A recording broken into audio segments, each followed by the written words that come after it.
Assalamualaikum warahmatullahi wabarakatuh. Perkenalkan, nama saya Umu Mubaiba dari Fakultas Kesehatan Masyarakat Konsentrasi Kesehatan Lingkungan Angkatan 2017. Pada kesempatan kali ini, saya akan mempresentasikan sebuah jurnal yang berjudul Analisis Penggunaan Insektisida Malation dan Temofos terhadap vektor demam berdarah Dengue Aedes aegypti di Kota Kendari. Penyakit demam berdarah Dengue merupakan satu dari beberapa penyakit menular yang menjadi masalah kesehatan di dunia, terutama di negara berkembang. Di Indonesia, penyakit tersebut muncul sejak tahun 1968. Menurut Departemen Kesehatan Republik Indonesia tahun 2009, incidence rate rata-rata di Indonesia yaitu 68,22 kasus per 100.000 penduduk dengan case fatality rate-nya yaitu sebesar 0,89%. Kasus demam berdarah di Provinsi Sulawesi Tenggara masih relatif tinggi. Tahun 2008 terdapat 1.006 kasus dengan kematian 90 orang dengan case fatality rate-nya sebesar 0,89%. Menurut Dinas Kesehatan Kota Kendari pada tahun 2010, status kerentanan larva dan nyamuk Aedes aegypti di Kota Kendari terhadap Malation dan Temofos belum diketahui dan belum pernah dilakukan penelitian tentang hal tersebut. Penelitian ini bertujuan untuk mengetahui apakah lama dan frekuensi penggunaan Malation dan Temofos mempengaruhi status kerentanan larva dan nyamuk Aedes aegypti secara biokimia dan bioesai di Kota Kendari dan bagaimana mekanisme resistensi larva Aedes aegypti terhadap insektisida Malation dan Temofos. Metode penelitian menggunakan rancangan observasi analitik. Subjek dalam penelitian ini adalah larva Aedes aegypti dan objeknya adalah aktivitas enzim esterase non-spesifik. Adapun hasil yang pertama yaitu uji biokimia. Pada gambar berikut merupakan presentasi status kerentanan larva Aedes aegypti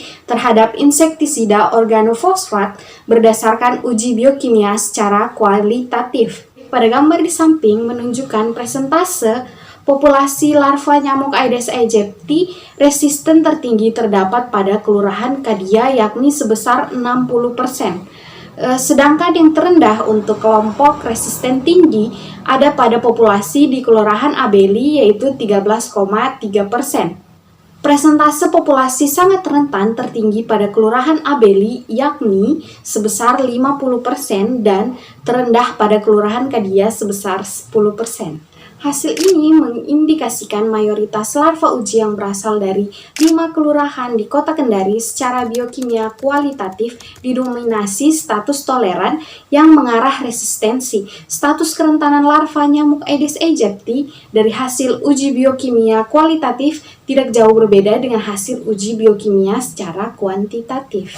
Baik, selanjutnya pada gambar 2 bisa dilihat mengenai presentase status kerentanan larva Aedes aegypti terhadap insektisida organofosfat berdasarkan uji biokimia secara kuantitatif.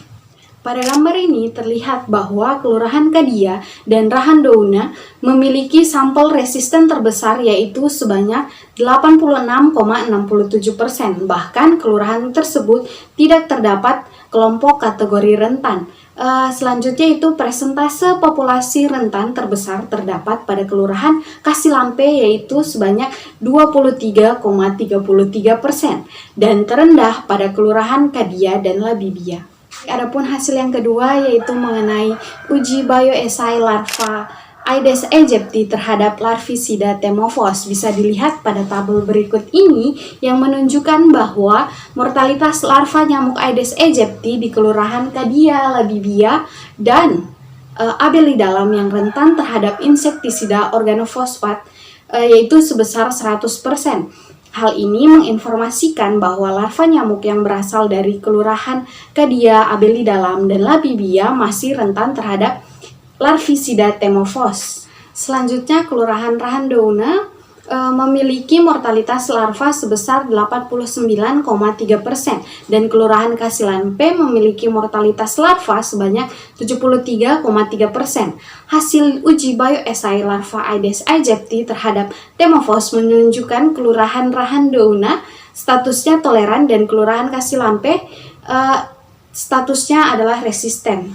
Hasil uji bioesai status kerentanan nyamuk Aedes aegypti terhadap Malathion adalah 100%. Adapun kesimpulan pada penelitian ini berdasarkan uji biokimia, frekuensi dan lama penggunaan Malathion dan Thermophos tidak berpengaruh secara signifikan terhadap penurunan status kerentanan larva nyamuk Aedes aegypti di Kota Kendari. Berdasarkan uji bioesai, frekuensi dan lama penggunaan Thermophos secara signifikan berpengaruh terhadap status kerentanan larva nyamuk Aedes aegypti, sedangkan frekuensi dan lama penggunaan Malathion melalui uji bioesai tidak berpengaruh secara signifikan terhadap status kerentanan nyamuk Aedes aegypti. Selain itu, peningkatan enzim esterase non-spesifik pada larva Aedes aegypti pada uji biokimia diduga terjadi karena faktor lain selain penggunaan Thermophos dan Malathion. Itulah presentasi dari saya, lebih dan kurangnya mohon dimaafkan. Sekian dari saya, wabillahi taufiq wal hidayah. Wassalamualaikum warahmatullahi wabarakatuh. Terima kasih.